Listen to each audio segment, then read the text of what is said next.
এরপর প্রশ্ন হলো, নবী সাল্লাল্লাহু আলাইহি ওয়াসাল্লাম গায়েব জানতেন নাকি ওহী বলে কথা বলতেন?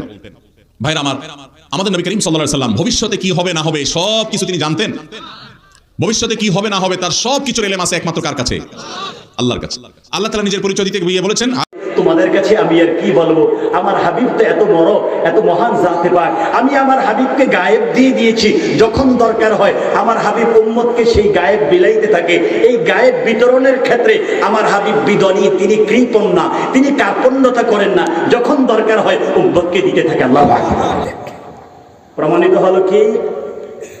রাসূল, তারপরে নবী, যিনি গায়েব, আল্লাহ যাকে গায়েব দান করেছেন, যিনি অদৃশ্য জ্ঞান, আল্লাহ যাকে অদৃশ্য জ্ঞানে জ্ঞানী করেছেন। আল্লাহু আকবার বলেন। এই জন্য আহলে সুন্নাত ওয়াল জামাতের মতাদর্শ হচ্ছে আল্লাহর হাবিব তিনি অদৃশ্য জ্ঞানের ভান্ডার লাভ করেছেন, অধিকারী হয়েছেন। আল্লাহর হাবিব গায়েব জানেন, ঠিক কিনা বলেন? আহলে সুন্নাত ওয়াল জামাত হাজার হাজার দলিল রয়েছে, অসংখ্য অগণিত প্রমাণ রয়েছে। সরকারে কায়নাত, তিরমিজি শরীফের হাদিস, সরকারে কায়নাত তিনি ঘুমন্ত অবস্থায় আছেন। আল্লাহ সরকারে কায়নাতকে জিজ্ঞেস করলেন, হাবিব আপনি কি বলতে পারবেন ফিমা ইয়াখতাসিমুল মালাউল আলা, ঊর্ধ্ব জগতের ফেরেশতারা কি নিয়ে ঝগড়া করছে, আপনি কি বলতে পারবেন?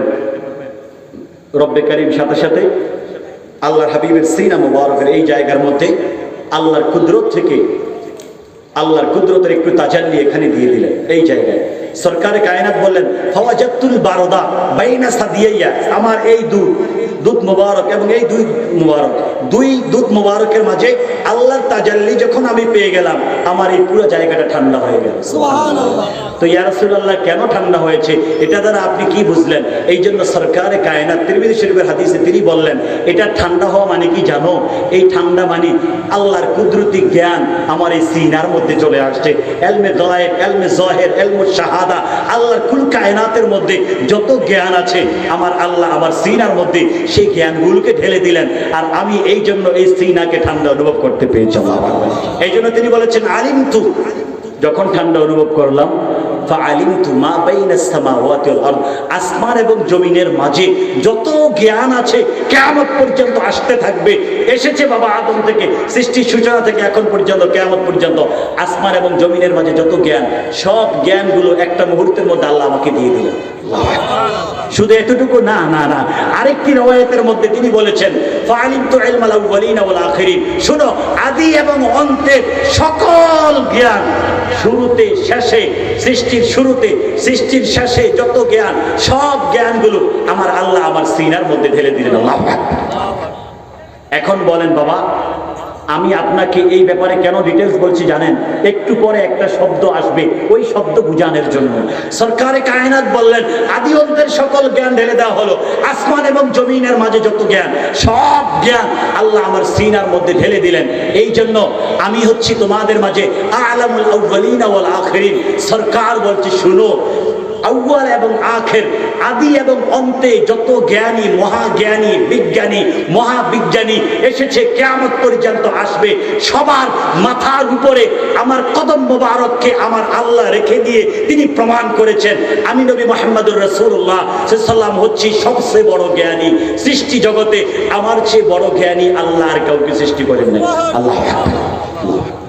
এই জন্য রহমাতুল আলামিন তিনি মজলিসের মধ্যে, সাহাবায়ে কেরাম মজলিসের মধ্যে বসা, রহমাতুল আলামিন তিনি হুজরা শরীফের মধ্যে ছিলেন, সাহাবায়ে কেরাম কথা বলছেন। সাহাবায়ে কেরাম যখন কথা বলছেন, ওনারা কথার মধ্যে বলতেছেন তিরমিজি শরীফের হাদিস, ইন্নাল্লাহ তাবারাকা ওয়া তাআলা ইত্তাখাযা আদামা সফিয়্যাল্লাহ, ইব্রাহিমা খলিলুল্লাহ, মুসা কালিমুল্লাহ, ঈসা রূহুল্লাহ, আও কামা জা ফিল হাদিস শরীফ।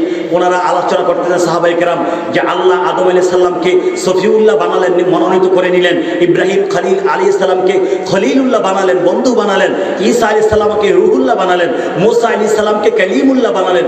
মুসা আলাইহিস সালামের সাথে তিনি কথা বলেছেন। সাহাবায়ে কেরামদের মনে হচ্ছিল এমনটা যে আমাদের নবীর কি এইরকম কোনো পজিশন নাই? অর্থাৎ ওই পর্যন্ত সাহাবায়ে কেরাম আল্লাহর হাবিবের যে এর চেয়ে বড় পজিশন, এই পর্যন্ত ওনারা এটা জানতেন না, আল্লাহর হাবিব তাদেরকে জানান নাই। এই জন্য ওনারা আশ্চর্য হচ্ছিলেন এবং কথা বলতেছিলেন। আল্লাহর হাবিব দেখলেন বিপদ হয়ে যাচ্ছে, হয়তোবা তাদের ঈমানের মধ্যে বা তাদের মধ্যে সমস্যা সৃষ্টি হতে পারে। তাড়াতাড়ি তিনি হুজরা শরীফ থেকে বের হয়ে তাদের কাছে আসলেন। তিরমিজি শরীফ বলছে, আল্লাহ নবী বলছেন, ইন্নী সামিতু কাওলাকুম ওয়া আজাবাকুম, শোনো আমার সাহাবীরা, তোমরা এতক্ষণ পর্যন্ত কি বলেছো এটা আমি শুনেছি আমার কান দিয়ে, এবং যেটা মুখ দিয়ে বলো নাই তোমাদের অন্তর বলেছে, সেটাও তোমাদের অন্তর কি কথা বলছে এটাও আমি নূর নবী জিন্দা নবী শুনতে পেয়েছি। আল্লাহ পাক, আপনারা যেই কথা বলবেন পর্দার আড়াল থেকে